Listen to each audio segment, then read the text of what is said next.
Condições prévias para a escolha dos diáconos. Ponto 2,18. Não posso deixar de falar desses homens. Gravou o nome dos principais aí, né? Os 2 currículos que caiu lá na mesa do apóstolo Pedro. Ele falou, eu quero esses 2. Estevão e Filipe.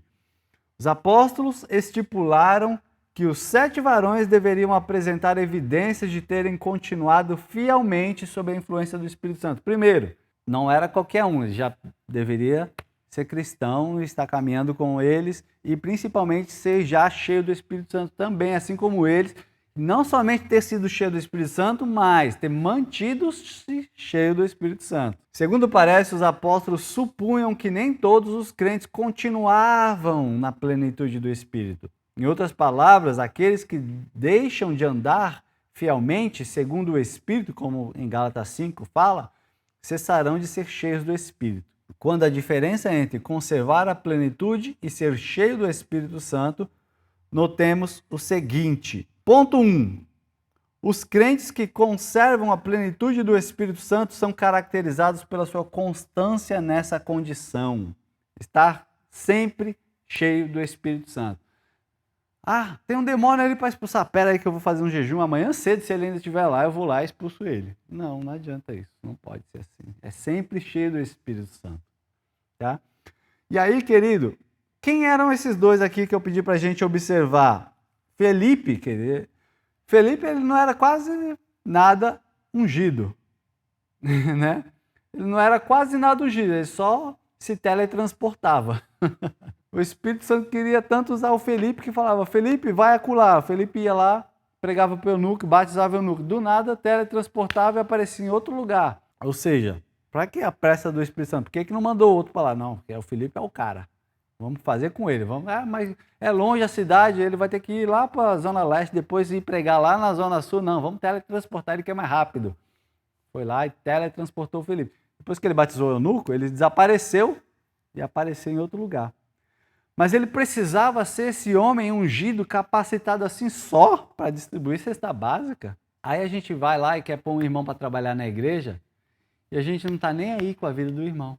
Pega qualquer um, tem qualquer vida. Para servir mesa, querido, você precisava ser o mestre dos teletransportes. Para servir mesa com os apóstolos aqui, ó, você tinha que ser como Filipe. O outro, Estevão. Estevão pegou os fariseus lá num sermão que ele deu lá e os caras ficaram doido e até apedrejaram ele.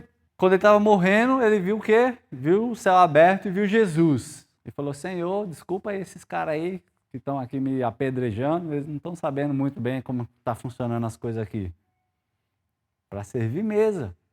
Às vezes a gente se engana com a obra de Deus, achando que a obra de Deus, algumas coisas são mais importantes do que outras. Não que o fato do apóstolo Pedro ter falado assim, a gente não vai fazer, eu limpar a igreja, apóstolo Pedro, olha bem para mim, minha gente.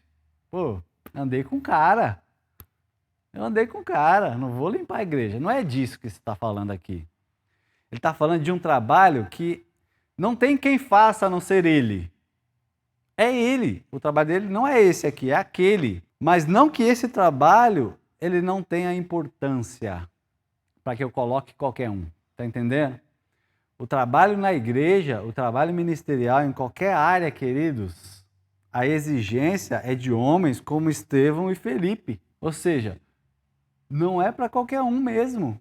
Precisa ser alguém cheio do Espírito Santo, fiel a Deus, que está lá nessa listinha aqui do currículo aqui, que foi colocado o anúncio no jornal, nas páginas amarelas lá de Jerusalém. Aí a gente na igreja, chega lá o irmãozinho e fala, ela cantou, cantava lá no mundo. Traz, vamos pôr aqui, vai bombar. Não, esse aqui é levita. Já chama para cantar. O que acontece hoje em dia? O cantor famoso se converte, no outro dia está nos púlpitos das igrejas. No outro dia está nos púlpitos das igrejas. Chegou um irmão, sabe mexer em alguma coisa, no outro dia está lá. Uma vez falaram assim de mim, né? Entrar na equipe de louvor é mais difícil que entrar no diante do trono. Por quê? Porque eu tinha critérios. Eu não deixava mesmo qualquer um. Aí falaram, entrar na equipe de louvor do pastor Renato que não era pastor na época, era Renato, é mais difícil que cantar no diante do trono. Não, filho, é que os crentes que não estão de acordo.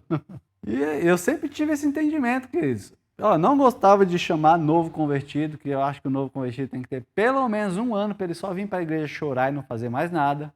Não ter preocupação, só vem, chora, depois vai embora.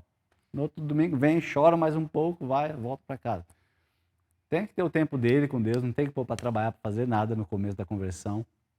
Eu penso assim, tá? A pessoa, para começar a fazer as coisas, ela tem que ter o mesmo compromisso que o pastor que vai pregar aqui no domingo. A mesma vida de santidade, a mesma oração, o mesmo jejum, tem que ter tudo igual. Não é porque é só para ir lá servir a cantina que vai pegar qualquer perebento que pecou o dia inteiro. Vai tocar nas coisas santas do Senhor para ver se não vai ser fulminado, igual Nadab e Abiú, igual Ananias e Safira. Então a gente precisa entender essas coisas. Não é o trabalho em si que é menos digno. O apóstolo Pedro não quis servir mesa, quer ficar só lá em cima no altar. Não, é que o trabalho dele é aquele. Aquele trabalho é para ele fazer. Agora, os outros trabalhos precisam de outras pessoas também capacitadas, cheias do Espírito Santo, fiéis a Deus para fazer. Não é porque não é o trabalho que vai botar em evidência, né? Cantar, ministrar louvor, pregar, tocar algum instrumento lá em cima, dançar, que é o que dá evidência, que não é digno.